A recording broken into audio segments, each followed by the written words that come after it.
ಮಾಡಿಕೊಳ್ಳುವ ಪಳೆಯುವಿಕೆ ಇಂಧನ ಮತ್ತು ಶುದ್ಧ ಇಂಧನದ ಮೇಲಿನ ಅವಲಂಬನೆಯನ್ನು ಕಡಿಮೆ ಮಾಡುವ ನಿಟ್ಟಿನಲ್ಲಿ ಒಂದು ಪ್ರಮುಖ ಹೆಜ್ಜೆಯಾಗಿ ಭಾರತವು 100% ಎಥನಾಲ್ ಇಂಧನ ಬಳಕೆಗೆ ಕಾನೂನು ಮಾನ್ಯತೆ ನೀಡಿದೆ ಎಂದು ಕೇಂದ್ರ ರಸ್ತೆ ಸಾರಿಗೆ ಮತ್ತು ಹೆದ್ದಾರಿ ಸಚಿವ ನಿತಿನ್ ಗಡ್ಕರಿ ಅವರು ಘೋಷಿಸಿದ್ದಾರೆ. ಇದರರ್ಥ ಈಗ ಸಂಪೂರ್ಣ ಎಥನಾಲ್ ಬಳಸಿಕೊಂಡು ವಾಹನಗಳನ್ನು ಓಡಿಸಲು ಅನುಮತಿಸಲಾಗುತ್ತಿದೆ. ನರೇಂದ್ರ ಮೋದಿ ಪ್ರಧಾನಿಯಾಗಿ 12 ವರ್ಷ ಪೂರೈಸಿದ ಹಿನ್ನೆಲೆಯಲ್ಲಿ ನಾಗ್ಪುರದಲ್ಲಿ ಆಯೋಜಿಸಿದ್ದ ಕಾರ್ಯಕ್ರಮ ಉದ್ದೇಶಿಸಿ ಮಾತನಾಡಿದ ಗಡ್ಕರಿ, ಈ ಅನುಮೋದನೆಯು ಎಥನಾಲ್ ಅನ್ನು ಪೆಟ್ರೋಲ್ಗೆ ಕಾರ್ಯಸಾಧ್ಯವಾದ ಪರ್ಯಾಯ ಇಂಧನವಾಗಿ ಹೊರಹೊಮ್ಮಲು ಅನುವು ಮಾಡಿಕೊಡುತ್ತಿದೆ. ಭಾರತದ ವಾರ್ಷಿಕ ಪಳೆಯುವಿಕೆ ಇಂಧನ ಆಮದುಗಳಿಂದಾಗುತ್ತಿರುವ 22 ಲಕ್ಷ ಕೋಟಿ ಹೊರೆಯನ್ನು ಕಡಿಮೆ ಮಾಡಲು ಸಹಾಯ ಮಾಡುತ್ತದೆ ಎಂದು ಹೇಳಿದ್ದಾರೆ.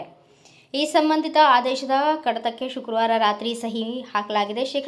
100% ಎಥನಾಲ್ ಬಳಕೆಗೆ ಅನುವು ಮಾಡಿಕೊಡಲು ನಿಯಂತ್ರಣ ಚೌಕಟ್ಟನ್ನು ಅಂತಿಮಗೊಳಿಸಲಾಗುವುದು. ಬಳಕೆಗೆ ನಿಯಮ ರೂಪಿಸುವ ಕಡತಕ್ಕೆ ಕಳೆದ ರಾತ್ರಿ 8ಕ್ಕೆ ಸಹಿ ಹಾಕಿ ಕಾನೂನು ಪ್ರಕ್ರಿಯೆಗೆ ಕಳುಹಿಸಿದ್ದೇನೆ ಎಂದು ಹೇಳಿದ್ದಾರೆ.